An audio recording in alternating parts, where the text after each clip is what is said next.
In this lecture, I'm going to introduce you to a very important topic called deferred execution.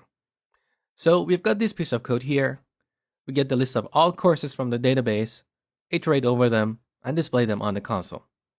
I'm going to run this application in the debug mode, one line at a time, and show you what happens behind the scene. So first, I put a breakpoint here. So I press F9 and run the application in debug mode with F5. Okay, here we are. Now we need to open up SQL Profiler. In case you have not used SQL Profiler, it's a very useful tool that comes with SQL Server, and we use it to inspect the queries that are run on a database. So we go to SQL Server, under Tools, SQL Server Profiler. So we connect to our instance of SQL Server. Accept the defaults, it doesn't really matter. Okay. So in this panel here, we'll see the queries that will be run in SQL Server. Now back to Visual Studio. I'm going to step over this line with F10. And again. Now at this point, you might think that Entity Framework ran a query against our database, got the result, and stored it in the courses variable. But I'm going to show you that's not the case. So we go back to SQL Server Profiler. Look, we haven't gotten anything here yet. So let's go back to Visual Studio. I'm going to continue execution with F10. And again.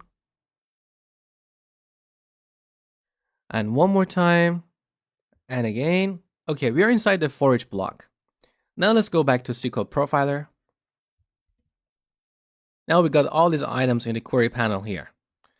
And from this list, look at SQL batch starting here. And this is the actual query that was run by Entity Framework to get the list of all courses from the database. So query expressions are not executed at the time you create them. They're executed when one of these situations happens.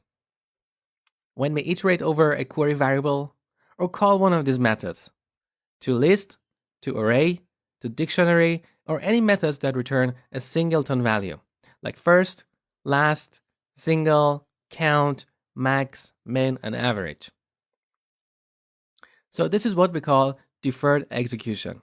Queries are not executed immediately. Now you might ask, what is the benefit of this deferred execution? Deferred execution enables queries to be extended. So back in Visual Studio, I can extend this query and filter only courses in level 1. So var filtered courses dot where c goes to level equals 1. I can also sort them. So order by c goes to name. And the interesting thing is none of these are executed against the database yet. So we're just extending our query. Later, when we get to for each block, the query will be executed. Now, just to clarify something, I'm not suggesting to write queries like this, storing results in different variables. We can chain these method calls as we did before. For example, I can do where here, and then order by. You got the point. Now, there are times that you may want to immediately execute a query because your queries cannot be translated into SQL. Let me walk you through a real-world scenario. So we go to the course class. I'm going to declare a property here.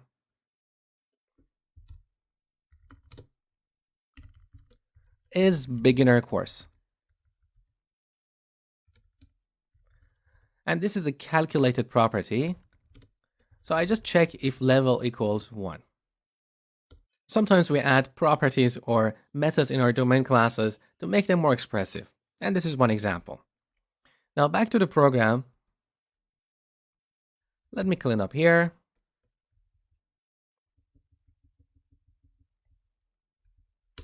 Imagine I want to get all beginner courses.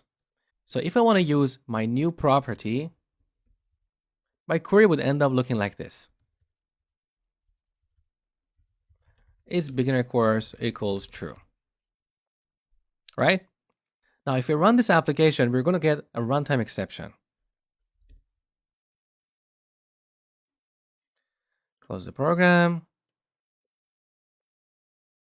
Read the exception.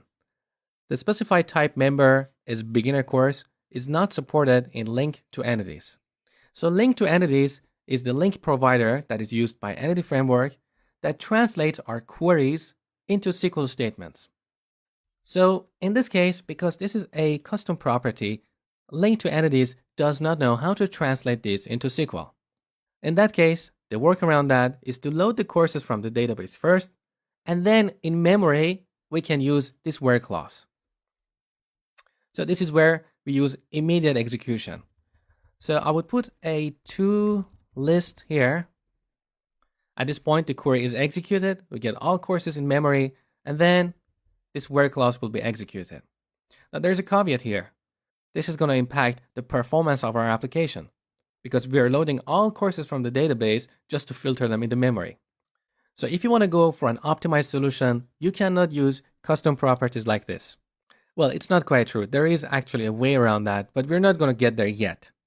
Just remember, if you want a fully optimized solution, you might still have to use your properties like level here to do the comparison. But these performance problems are not always noticeable. Sometimes you're working in a small application with a small table with small number of records, then you might be better to use these custom properties to make your code more expressive. So the takeaway from this lecture is query expressions are not executed immediately. Their execution is deferred. And this happens when you iterate over them or when you convert them to some kind of list or array or dictionary or use one of the methods that convert them to a singleton value like first, last, single, count, max, and so on. I hope you enjoyed this lecture and thank you for watching.